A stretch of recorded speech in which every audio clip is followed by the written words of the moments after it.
Kareem Rae, your host at the One Soccer Nation podcast. Today, I have the pleasure of interviewing Chris DeVolder. Chris, thank you so much for taking the time today. Can you please introduce yourself to our audience? Yeah, hey, Kareem, great to see you again. I always enjoy talking about the beautiful game with you. So my name's Chris DeVolder. I'm a director of sport at HOK. HOK is a global design company, architecture, interiors, structural, graphics. And my focus specifically is on anything and all things soccer. And that includes stadiums, training facilities, academies, development of site, multi-use facilities, and even mixed-use development. Amazing. So it's going to be an amazing conversation. I love talking about everything that you just mentioned. But starting off with one of my favorite questions to ask is, how did you get involved in the beautiful game? Yeah, so I'm from St. Louis, and there's a really deep history, rich culture in soccer in St. Louis. So growing up, all of my classmates would tell you my soccer skills were pedestrian at best, but my interest in soccer is deep passion, my favorite sport. My family would tell you that if anytime they come into the kitchen and I'm watching something, it's soccer.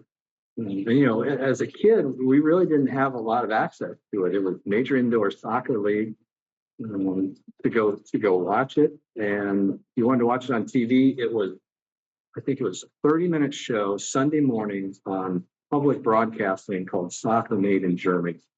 And you just live for that moment. And then, I grew up really interested in it, but where it really overwhelmed me was I was studying abroad in Italy, and the house director one day said, "You all need to stay in the house. Don't go out at all today." And we didn't know any better. We were college kids, so we went out. We were in Siena, right outside of Florence. Well, as it turns out, that night Siena was in the relegation playoff against one of their rivals. So by that afternoon, the rivals' fans were in town and running through the streets of the city, and we quickly realized why he had told us to stay in. So we went back to the house, but we went to the match that night. I had never experienced anything like it. So from that moment, I was absolutely hooked. Right. And they won. That's amazing. So for sure, the crowd was extra amplified that day. Absolutely. So what an experience that is, because just watching a normal game in season is pretty spectacular, but that alone, fighting for relegation is to stay in the league is next level with the fans. Yeah. So, even, with your work now too, you're working across, are you only working across the US, or are you also working across the US and Europe? No, we're working across the globe, looking at opportunities across the globe. A lot of our work right now is in the U.S. As you know, Kareem, there's such an amazing opportunity for soccer work, especially on the sort of work that we do. And it's not just any specific league, USL, all the different divisions within USL, MLS, NWSL, with World Cup, Club World Cup, pending Women's World Cup, all coming to the U.S. in the next few years. There's never been a better time to be working in soccer. So a lot of work here. I was just over in England about a month ago. We've got an office over there, and we're seeing a lot of opportunities over there as well. Amazing. I'm always intrigued by individuals that are working internationally because, from my position, right? At an international scale, how do you balance between the different countries and the different aspects, the different cultures, the different designs, all these different aspects? How do you balance all that work? And obviously, you have a team, but if you could share some advice, share some insight into your experience and where you are now with your career, it'd be amazing. Yeah, it's an interesting question you ask, because working in any country is going to be different from country to country.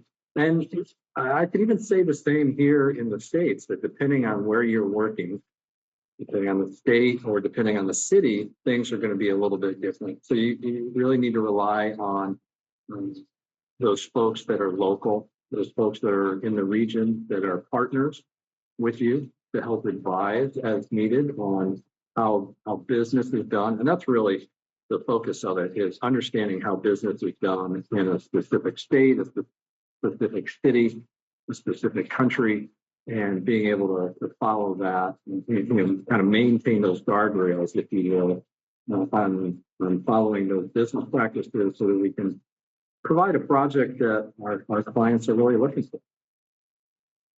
Amazing. One of the questions I have on the list here, Chris, is, over the years, how has the design and functionality of soccer-specific stadiums evolved, and what key trends are shaping their future, specifically in the U.S., and then we'll branch off to Europe? Yeah, this past weekend, specific to MLS, just it marked the 30th year, the start of the 30th season, and just quickly reflecting back to that league specifically, and I think this applies to really any of the other leagues in the U.S. That when MLS started, they were all playing in NFL stadiums, or they were playing in converted baseball parks, and that was first few years. And then Columbus really set the mark with a soccer-specific stadium, and you could say it really was designed for soccer. Then we started to see what I would call kind of phase two, or evolution two, where you started to see some of these stadiums that were designed for soccer teams, built for soccer teams, maybe a better way to put it. But really the design, as we look at it, the seating bowl and how the seating bowl was designed was still an American football centric design. But it was good momentum. They were being built. But if you look at kind of phase 2 and 3, we started to see more of the soccer specific stadiums being built that were starting to include things that they knew they would need for revenue. For example, the end stages in Columbus, you saw that as a retrofit. Chicago, Salt Lake, and then the next phase, at least for me, is when I like to think that this country really started to focus on a soccer specific design, where it had all those things, but it was incorporating higher end premium, and it was starting to take into account the culture of soccer, specifically the supporters in designing seating, safe standing for the supporters in. I think we're at a point now in the last few years where we've moved into a new phase, and I would describe that as very soccer specific design for the stadium, where design itself is equally as important. You look at projects such as St. Louis, just a beautiful project, admittedly one of ours, but there's some other projects out there. Even MLS, as I mentioned, but USL, you're starting to see a higher level of design go into these projects that really do feel like soccer stadiums. And I can say they really do feel like soccer stadiums from having traveled through Europe and South America. So it's from that aspect, from an architect who's very focused on design, it's an exciting time to be working on this project. Absolutely. You mentioned MLS being in its 30th year, so 3 decades it's been around, which is still young compared to the EU, for example, which has been around for 100 plus years. So it's the US is still very young, and you also had mentioned the exciting events, the huge big events that are coming up with we have one this year with 2025 FIFA Club World Cup. You had mentioned the 2026 Men's FIFA World Cup, the 2028 Olympics in LA, and as you said again, potentially 2031 FIFA Women's World Cup in the US. How do you see all this attention to sport specifically for investors? And the conversations that you guys are having Obviously, when we talk about MLS, we're speaking of $500 million plus franchise fee as San Diego had paid. You had also mentioned USL. There's Championship, USL One, and recently there's been an announcement with USL Division One, Uh, potentially competing with MLS. So when we talk about soccer investment and investing into soccer stadiums and work that you guys do with building, designing, building, etc. What are the conversation? What are investors looking more so? Are they gearing more towards MLS or USL? And what type of conversations do you guys dive into to give kind of a perspective of investor interest? And correct me if I'm wrong. It's HOK. uh, we just go by HOK. HOK. Yeah, it's three very long names. We just shorten it to HOK. Yeah. HOK. Yeah. Those sort of investments and conversations, Kareem, are not just limited to a single league. We're seeing it because we're doing work in MLS right now. We're doing work in USL. We're doing work in NWSL. They're all focusing on infrastructure investment and development um, in their facilities, not just the stadiums, as I mentioned at the beginning, training facilities as well, even some of the academy work. And my perspective is everyone sees a massive opportunity for the sport in this country and how it will uh, continue to evolve within the global game, if you will. So they're looking for ways to be the next of the best, if you will. You never want to be cutting edge, bleeding edge, but you always want to learn from the past. That's one of the things that we pride ourselves on is learning from the past to make the next project better. So then these ownership groups, as we're having conversations, it's about understanding what are their goals.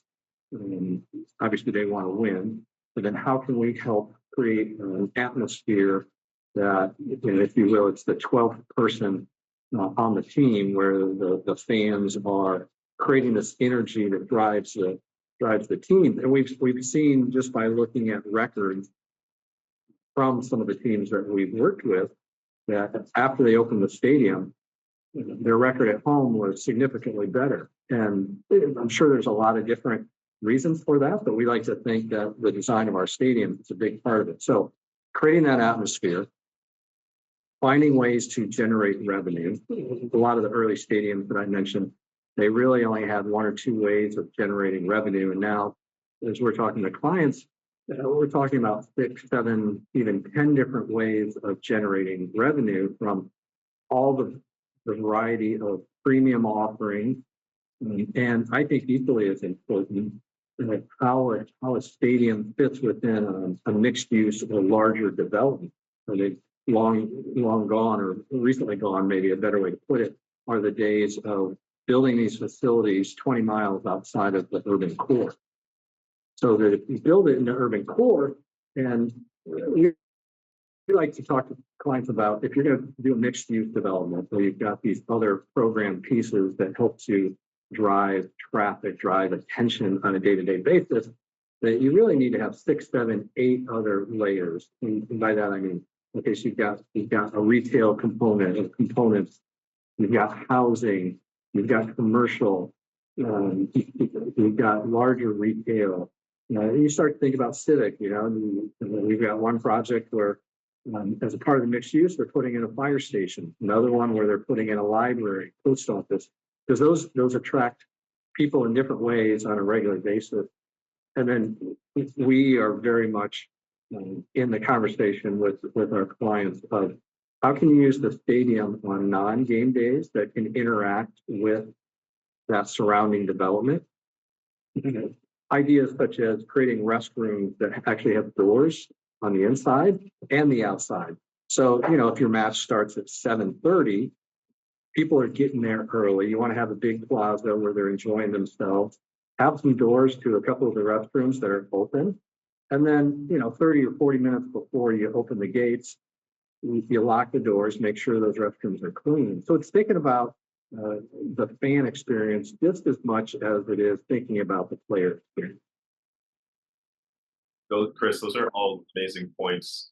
Um, that that you just shared, especially I went to a match and early, and as you mentioned, wasn't able to access a washroom close by. Had to wait a few minutes to get in, which that's a great, that adds on to the experience. That's a great experience to be able to use the washroom before a match.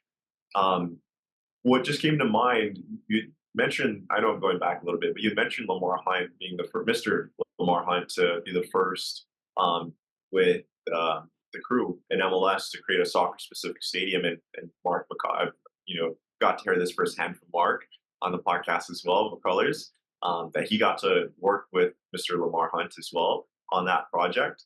And I've listened and heard from individuals across the league as well, USL specifically, USL league, that and again, to your point, you had mentioned this as well, the atmosphere and experience that fans are having in the stadium. And a big component of that, in my perspective, and I'd love to get your perspective on this as well, with you having the expertise in designs, is having the right stadium size is so important. Um, let's just say you're packing in, you got a 20,000 seat stadium and only 5,000 fans are coming to every game. That's not a great experience versus, having a 7,500 seat stadium, for example, seated stadium, and 5,000 fans are coming, at around, maybe let's just say 80% capacity filled up. That's going to be a way better experience for fans. So could you touch on that? And I've heard that from Brett Johnson as well, the right stadium size, Warren Smith, a lot of individuals speak on this. Yeah, I'm glad you brought that up. It's such a critical part of the success of the stadium and there in the team. So it's important that we do a lot of homework up front. And that's not just us. There are other firms out there that focus specifically on the financial model of a team, specifically the ticketing and how many seats they think that the team can sell on a regular basis. Even down to, all right, we think you can sell 20 suites per year, and we think you can sell 5 other different types of premium offerings throughout the year. And then, we anticipate that 2,000 supporter seats for the supporters clubs are the right numbers. So it gets into that level of detail, Kareem, and that really drives the business model for the clients. And it's us as designers working with the client and working with these financial advisors, with the financial analysis advisors, pushing and pulling. Design is not a linear process. It's very iterative, as we would call it, a lot of push and pull. We're constantly trying different things. So I really love having those partners on board, because we can try things and they can run the numbers and see what really works out. Because you are absolutely right. The last thing that any of us want to do from a design, ownership, operational standpoint is design a stadium or a facility that is going to be 50% occupied on a regular basis. If anything, really what we're pushing for, and any owner I've worked with are pushing for, is something that's maybe a little bit smaller than what it could be to drive demand, so that you're constantly hitting those 95, 100% occupancy on a regular basis. Because to your point, when you're at 95%, 100%, that energy, and that from being a former player, that energy that the crowd can create really just drives you to find that extra 5% to perform. Absolutely. As well as you guys are also keeping in mind for building, potentially building smaller, but also thinking in mind, keeping in mind that building with expansion in the future. Yes. Yeah, absolutely. Every project I've worked on for probably the last 10 years, at some point in the process, we've either done a study to say, okay, in 10 years, 15 years, 20 years, here's the space where you can add more seats. Or a couple of projects, we've actually designed the footings under the columns and the foundations to be a little bit larger, knowing that, again, it might be 10 or 20 years down the road, but when they come back and are ready to expand, those foundations can handle that additional superstructure. So, a question that just came to mind in regards to once the design process is completed, in regards to like grass or turf, Mm. drainage systems, heating systems for the grass, etc., lights, um, um, certain, I'm not too sure the right word. I'm just going to say certain items that need to be purchased to be a part of the stadium. Do you Yep. guys have a list of vendors? What does that process look like? Yeah. Yeah, and you bring up what ultimately I think is the key system on our projects, and that's the graphs. That's the feeds, because that's where the performance is, and I mean, that's where the clients want to exceed. And it's not something that happens when we're done with the design. It is something that we're talking to the client about literally day one. What kind of field do you want? Do you want this type of grass? Do you want something of a hybrid where it's a mix of natural grass and a synthetic type of system? To your point a minute ago, do you want a heated system? There's different types of heating systems under the field. And we have those sort of conversations, Kareem, from the very beginning across the entire project, not just that one aspect.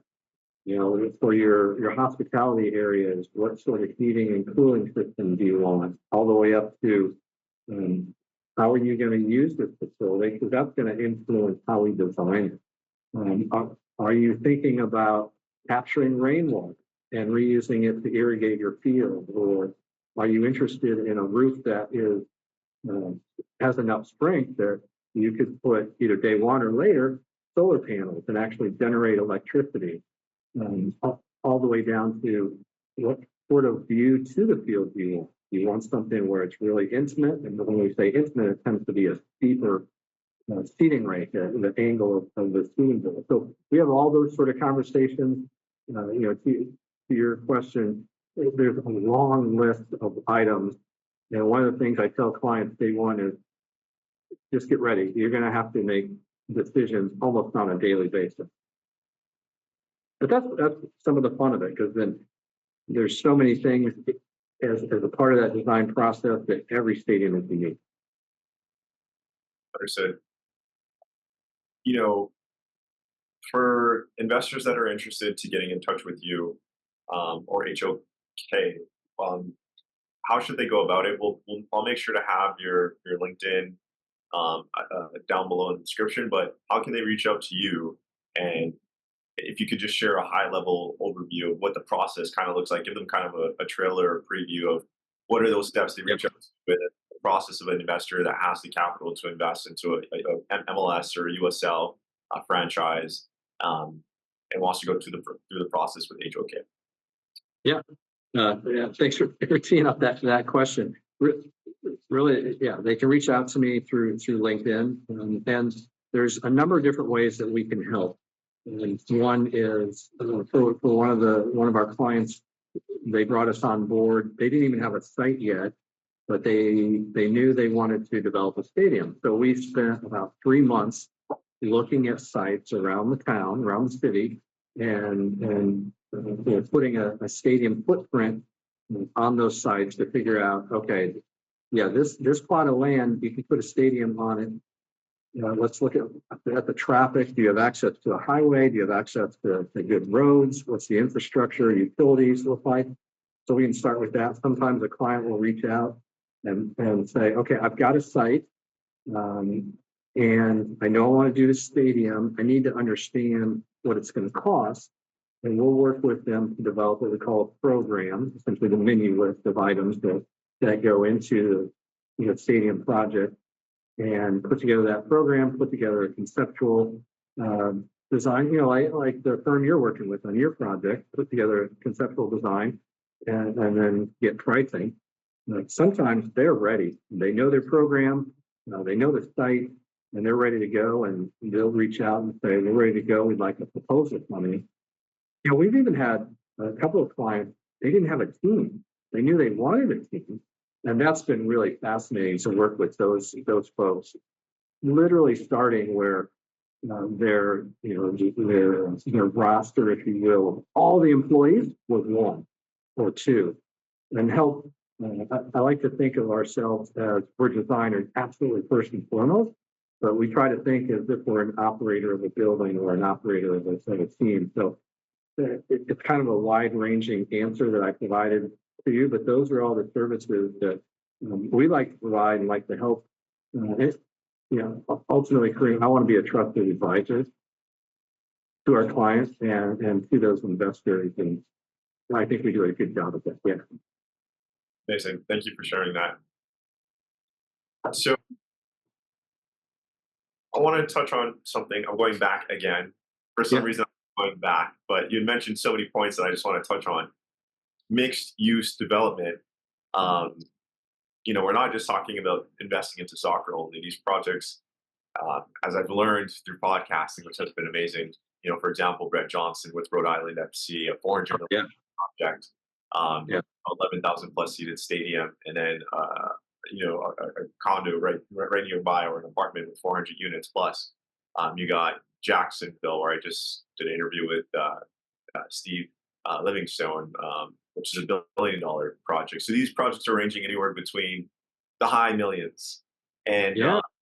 it's not just soccer. What are you noticing to trend to be like the minimum to be a part of a project? Is it a soccer stadium and a hotel? Is that the minimum that type of real estate that's around, or is it a bit more that you're seeing with projects? What are you seeing on your side?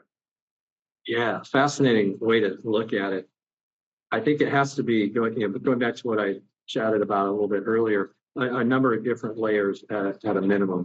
You need the stadium. And I think what you'll find, and as we talk to people that hear this, stadiums as an anchor for development will attract other things. You mentioned hotel, absolutely a hotel. I haven't done it yet, but still on my bucket list is to design a stadium with a hotel integrated. I've seen that in Europe and a number of places. I think it's just fascinating, and there's a lot of good things that can happen with that. So hotel, we mentioned retail and F&B, shops, restaurants, bars. Now, the key to those being successful, they can't just rely on the stadium. We're talking about soccer. Maybe you get 24 dates a year. 20 days a year. That's not going to keep those in business. They've got to have enough other traffic. So then the next piece I would say is residential, having enough depth, enough core residential in that mixed use development or nearby that people will want to come and use that.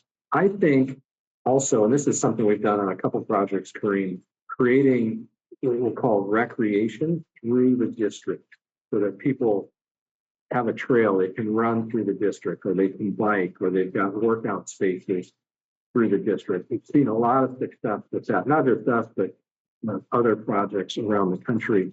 And then healthcare is the other one, whether it's a medical office building, whether it's the training facility for the team that we're working with, and they're partnering with the local health system, where the players are at the training facility, but there's also a part of the building where maybe it's a rehab clinic or knee rehab after surgery. And it's ultimately it's looking for those synergies that go together so well. Kind of a hacky phrase, but 1 and 1 equals 3, not 1 and 1 equals 2. If we can find those synergies, that's where we see the success. Absolutely. Chris, a question that came to mind when I was listening to you, I'm thinking about dollar signs. So not only do investors come with the capital sometimes, knowledge, experience, resources, assets, etc. Financing tools. What are the financing tools that you guys, you mentioned financial model, but you guys also assist with getting involved with the city, assisting to find what financing tools can be used to assist with a private-public partnership, if if an investor is interested to pursue that with HOK. Yeah, and I would say, Kareem, that we're really more of a support partner on that sort of conversation. We're really focused on the design, and again, as we talked about a little bit earlier, bringing on that financial consultant, we will support them with typically exhibits, site plans of how it's going to work. Quite often, we're asked to put together a conceptual rendering of the overall stadium or the overall mixed use district, because investors, not the team investor, but outside investors, because they're always looking for other ways to finance, are looking for that picture, that vision of how the development is going to work. And you mentioned working with the city, countless meetings with the city, or with the county, sometimes with the local council, putting together, as I mentioned, exhibits, plans, showing them how traffic is going to work. In some cities, we work closely with the fire departments and the police department to show how to secure these facilities on a game day. So while we don't directly get involved with finding those financial tools, we absolutely are part of the team supporting those consultants with the diagrams and the assets they need to help sell the vision. Chris, I really appreciate you bringing the point of working with the fire department and the police, because that's something new. I mean, I've heard it on a few. I mean, I've heard it a tiny bit from O Sports in regards to having accessibility for ambulance to come in and out of the stadium, especially on like pathways where people walk per se, structuring that in with the design. So these are new, cool topics for me because it's very sophisticated in my eyes. And we recently just signed a partnership with a company called Map Solo, and they can pull so much data with mapping. And again, that topic of like working with police had come up as well. So, you'd mentioned the city working with emergency services. Like, for example, let's just say, I want to know if you have worked with a group that had a site in mind, and the league, for example, let's say USL is interested in working with that group, and they don't know if the city's interested to bring professional soccer to that market or not yet. Do you guys step in and take over that process for that group, or I mean, it could go either way, but have you had that type of work experience before, where you're working with a group that hasn't approached the city yet but wants to bring professional soccer to that market, is the question? Yeah, we absolutely have. And I think probably the best way to describe it, Kareem, is while we're leading the design of the stadium, again, we are one of many partners that are involved. I'm thinking of one client specifically that was doing what you just described. So they had us on board as their design partners, leading the larger design team. They had real estate attorneys involved who were working directly with the city, also working with the county and jurisdictions, understanding the guardrails, if you will, all the specific site that they were interested in. And we put that full list together. It's not uncommon you'd have 20, 25 different companies involved in all the aspects of bringing a project like this to life. And that's just in the design phase. Then you get into the contractors who are going to build the project. You get into the food and beverage operation companies that are going to run the food and beverage, and especially today with how technology is advancing, it's critical to get them on board and early in the process. So while we're really proud of the work we do around design, we're also proud of the partners we get to work with. So you mentioned police department and fire department. Well, typically our client will bring on a security consultant. Quite often it's somebody that has retired from fire department or the police department. because we want to have those conversations with the police and the fire and the ambulance services as early as possible. Because one of the things I love about my job is all these partners we can learn from, and they're going to bring ideas based on their experience, their life experience, their professional experience. And so we've had projects where the police will make some recommendations, and it's made our design better. It's made the project better. So it's fun to get to meet all those people and interact with them to make that project as best as it can be. Amazing. When you had mentioned 20 partners working on the project, is that at a USL scale or MLS scale? Oh yeah, I mean at USL scale, if you take an inventory of all the different groups that are involved, it could easily be 20. When you get the different design firms, architects, the engineers, when you get the different real estate, when you get the legal counsel, sometimes the client will have other consultants that are involved. We talked earlier about the market analysis. Yeah, even for a USL project, you could easily have 20 different partners, as I'm describing, and involved in the beginning. Understood. And just going back to the city again, how long do those conversations last for? And have you guys ever gotten a no from a city?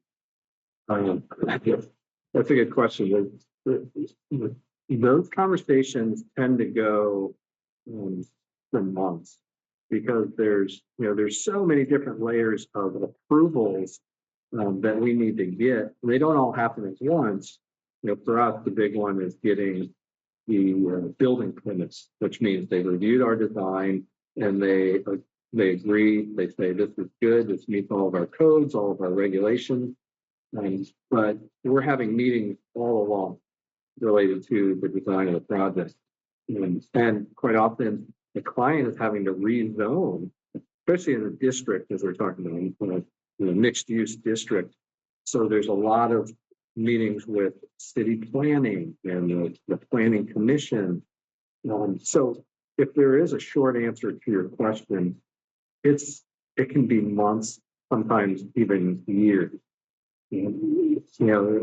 Typically our projects, whether it's USL or MLS, I'll kind of give a range from when we start the design, Kareem, to when the project opens and they pick the ball for the first match.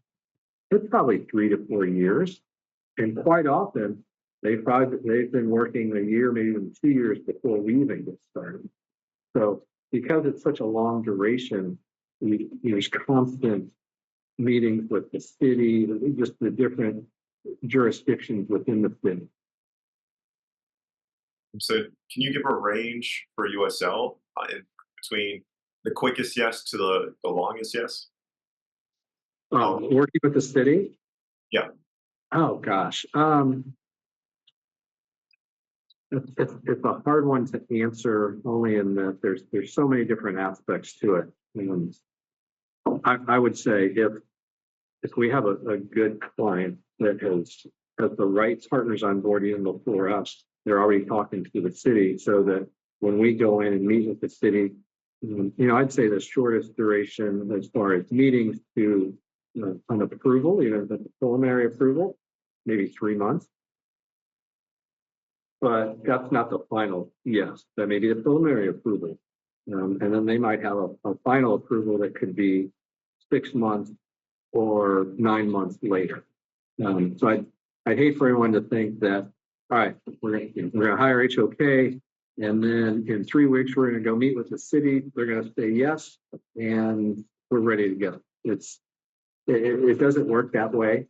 But just like I mentioned earlier, we look at the city and the jurisdictions as our partners as well.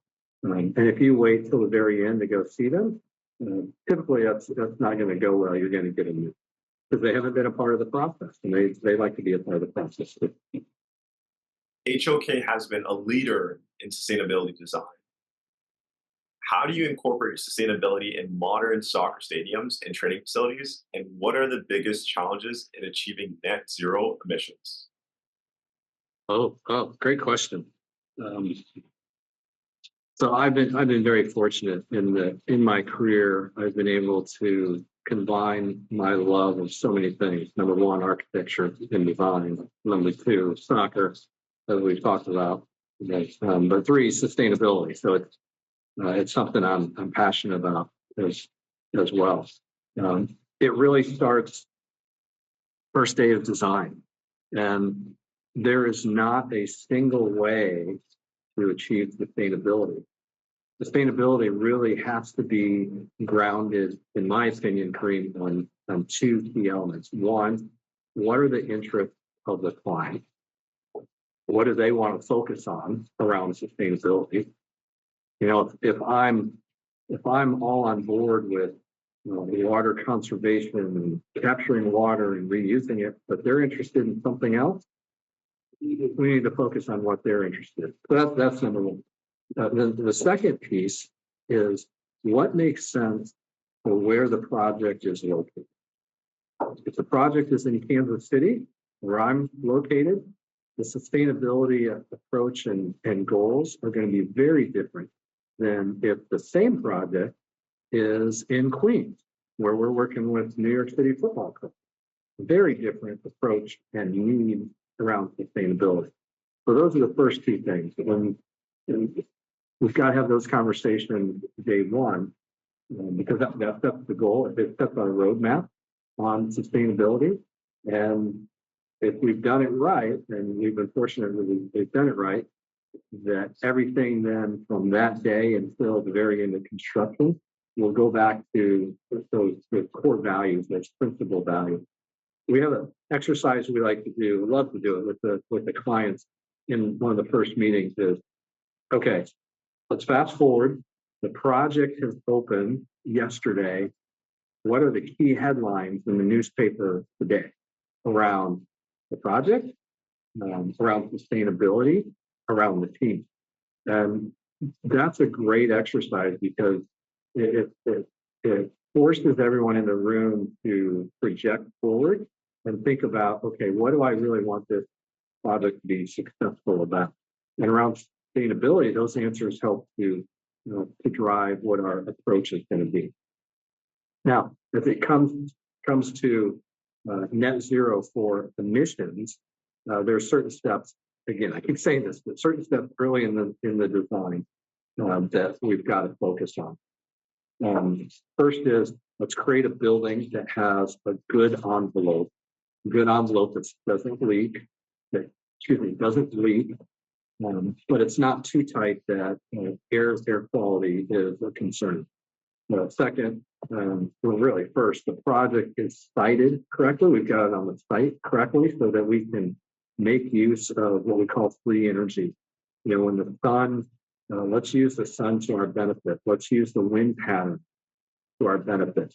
So we've sited it correctly. We've got a good envelope. Third is let's reduce the loads as much as possible so that we're using the right systems, the right heating and cooling system, the right plumbing system, the right electrical system for that building and how it's going to be used. So in those three steps, that takes us a long ways down the path. Then, only then, we can start talking about renewable energy. Because if I've done those three things the right way, I won't need as many solar panels to get to net zero, as opposed to if I ignore those things, then I'll have to pay more for additional solar panels. Net zero emissions these days, it's not just about the building, but it's about operations of the building, it's about travel. And we're starting to see clients within the soccer industry that are focusing on those emissions, the three different types of emissions around the stadium, around operation, even kind of upstream on how energy is used. Chris, are there any incentives for clients to go green? Yeah, and the short answer is yes, absolutely. And it goes back to what we were talking about a couple minutes ago, Kareem, that it depends on where you're located. In certain parts of the country, there's going to be incentives for a design and building project to be as efficient as possible with water because there's a water scarcity. So you can look for that. In other areas, there's going to be incentive to go with solar power. And one of the things I like to talk about is sustainability. Not only is it a good thing for the environment, not only is it a good thing for the culture of the team, but it's also a good thing for the revenue platform that the team has in place. Because there's kind of 3-4 main buckets of revenue that any of these clubs will tap into: naming rights of the stadium, naming rights of the kit. It's interesting. I'm getting a little off topic, but it's kind of flipped. We're here in the States. The naming rights of the stadium tends to be the biggest number, and then the shirt sponsor is second in line. Where you go to Europe, it's the other way around. So you have those two things, and then you have the shirt sponsor, shirt ticket. Well, we firmly believe there's another one, and that's around sustainability. And we've seen this. We designed Mercedes-Benz Stadium, first professional LEED Platinum project in the world. And they actually saw an additional platform, an additional layer of revenue that they were able to tap into because of sustainability. There was a whole new set of partners that once they found out what we were doing around sustainability, they went to the Falcons, Atlanta Falcons, Atlanta United, said, we want to be a part of this project. We're really focused on sustainability. Let us know how we can get involved.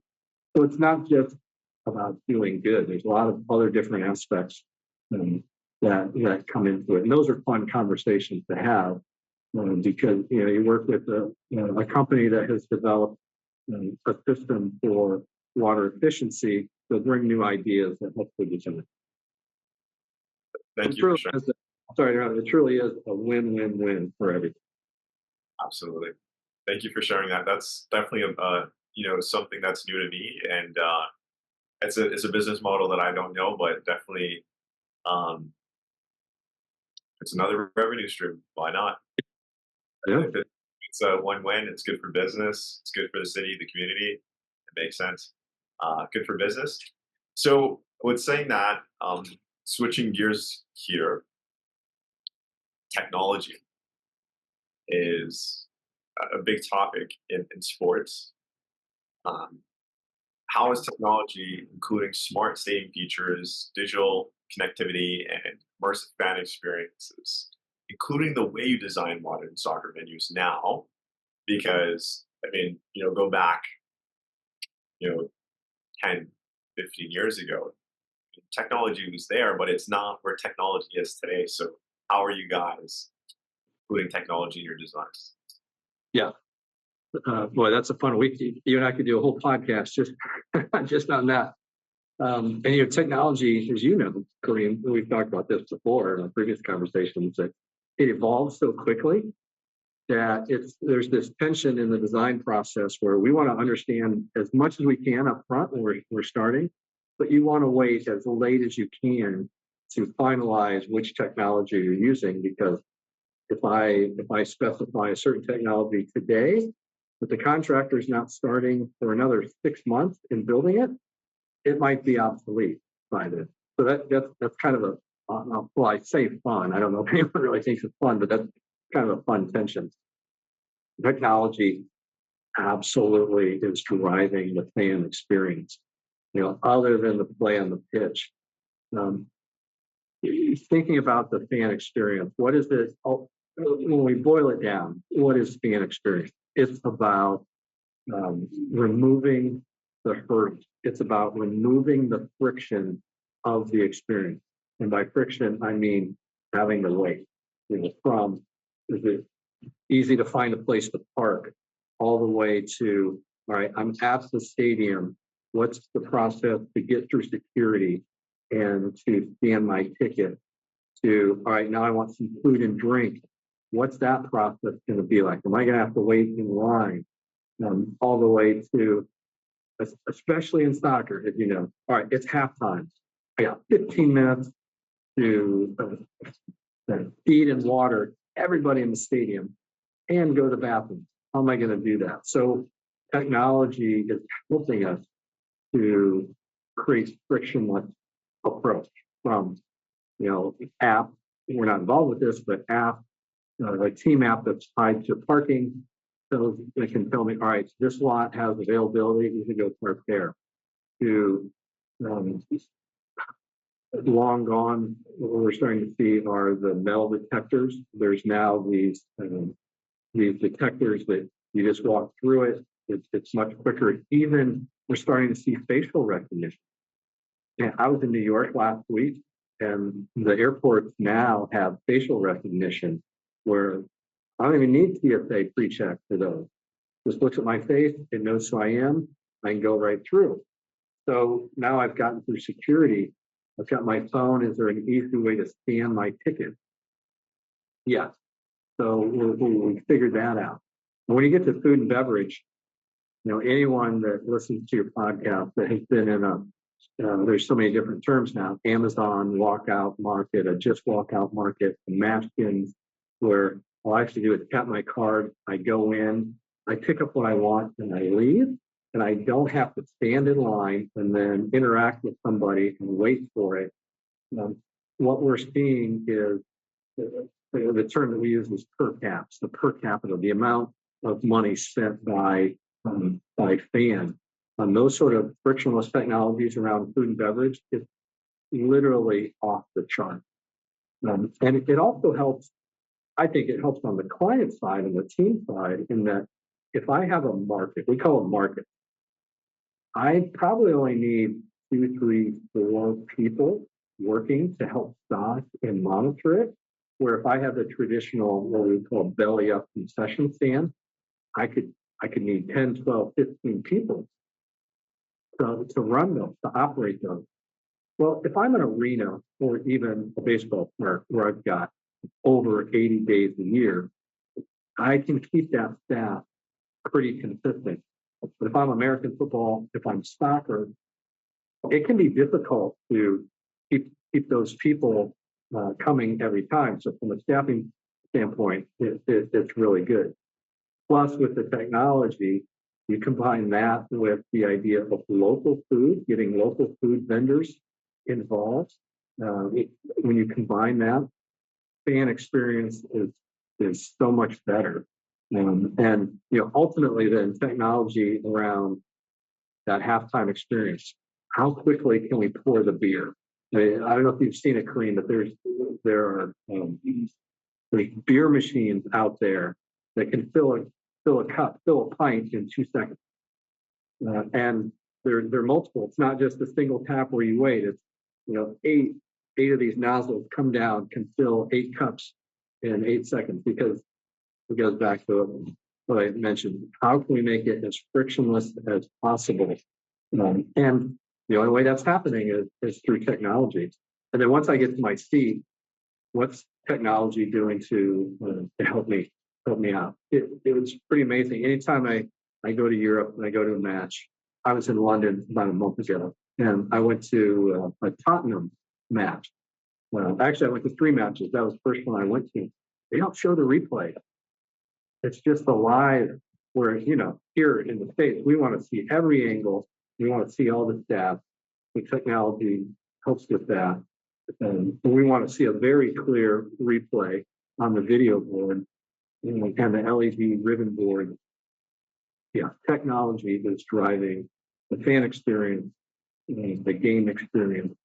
And, I don't know if you saw some of the first matches this past weekend with MLS. Some of these clubs, they've now got it, their app tuned.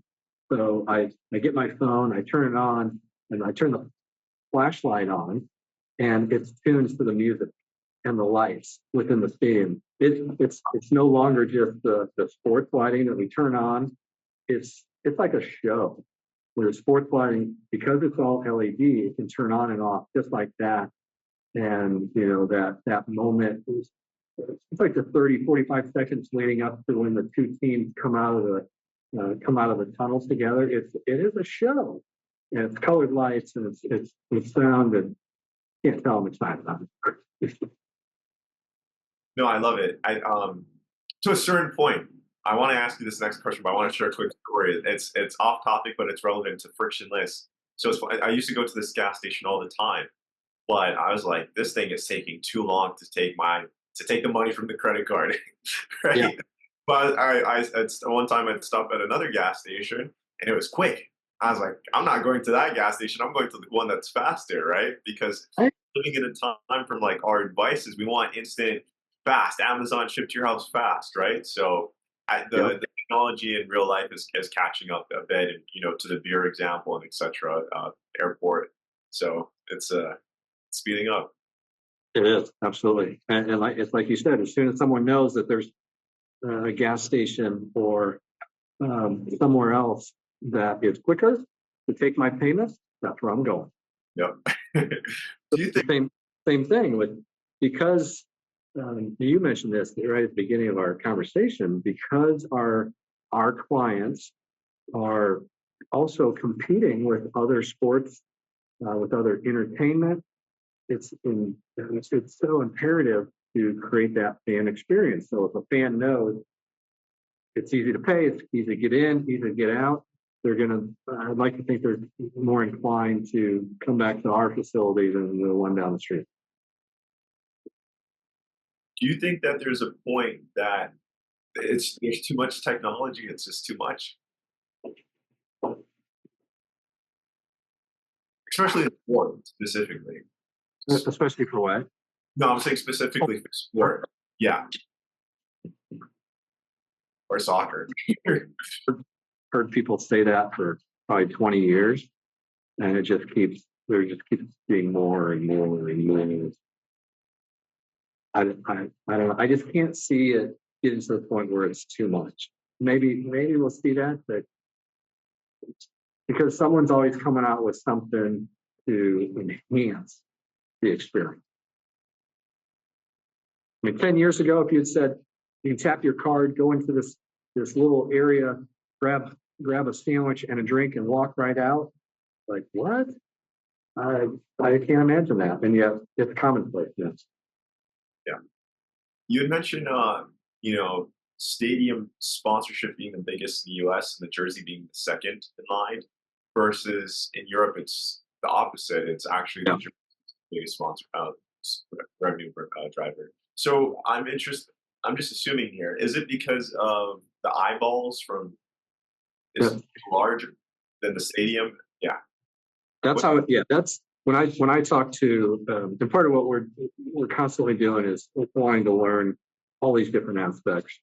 And as we're talking to revenue people at the clubs, at leagues, even at companies that are sponsors, yeah, over there it's eyeballs on TV that drives that value up more so than here. amazing. And to coming towards the end before some fun questions, I want to ask you, what initially drew you to sports architect, and what has been the most rewarding project or experience in your career to date? Oh wow.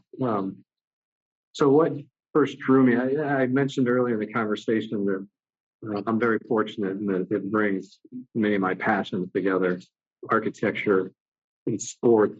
When I went to school, I didn't realize sports architecture was a thing. Um, the first the first architectural firm that I worked for out of school, I'd been there maybe 6 months or so, and then I found out that that firm had a contract with minor league baseball to go around and survey the stadium around the country, and do an assessment report. And I thought, are you kidding me? How do I get involved in that? And literally, when I found out, I went into the owner's office and said, I know I'm only here 6 months. I just graduated, but I would love to be a part of that if at all possible.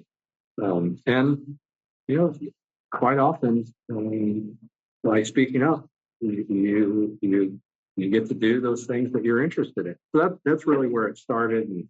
And my career has evolved. And then, every project, I can't think of a project that I didn't enjoy for some reason or another. But the one that And I always go with the first thing that I think of when I hear that question.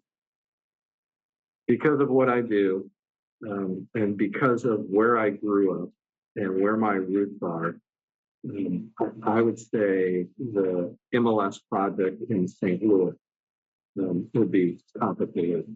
Now, that does not discount any of the other projects I've worked on. Worked on some amazing projects, Louisville for USL, New York City Football Club, currently. University of North Carolina, we worked for Coach Dorn. We were a small stadium there. But Kareem, you make it tough on me, man. It's hard to pick one, but yeah, because of where I'm from, I have to get thinking. Well, those are all great projects, massive projects. Um, but yeah, for now we'll wrap it up there, and let's dive into some fun questions before we wrap up. Okay. Okay. So what's your favorite? Wait, sorry. Let me start with the song. Who's your favorite music artist? Oh man. Um, I don't know that I have a favorite. So again, the first ones that come to mind are The Police, Pearl Jam. No, your favorite music artist. Yeah, favorite. Yeah, Police. Is it an The artist? Police. Yeah, it's a band. Look at Oh, I didn't know that. late 70s, early 80s. Check it out. Yeah, The Police or Sting. If you know Sting, that was the band he was in. Pearl Jam, Rush, and a band that's less popular, less known, called the Ocean Blue. Now I'm just going to stop because I'll just keep naming others. You got a lot on the list. Okay, let's keep it to one. What about for the next ones? What about favorite food? Ooh, pasta. Pasta. And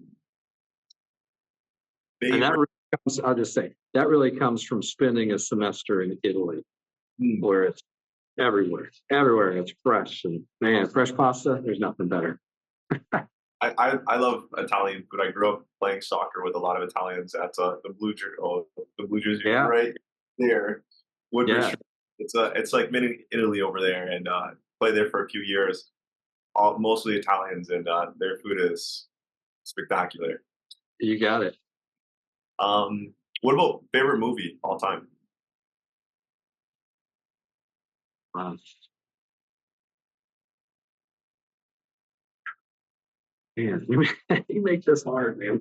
These are supposed to be easy ones, like right off the rip. Off the Probably, top. probably Rogue One, which is within the whole Star Wars theory. Yeah, Rogue One. Okay. What about favorite soccer league to watch? Doesn't have to be the MLS. Oh gosh, probably have to go with the Premier League, just because um, it's outside of MLS and USL. It's what I've seen the most of, and probably some of the best experiences. You know, this is an aside. It's a really interesting aspect to the growth of soccer in the U.S. And that is, you know, when we all get up, those of us who love sports, when we get up on Saturday morning, we're thinking about sports. But, you know, until 11 noon, there's nothing on except for what? The Premier League. And that exposure, I think, is a big part of the growth of soccer in the United States. So long-winded, but yeah, probably Premier League. Who's your team in the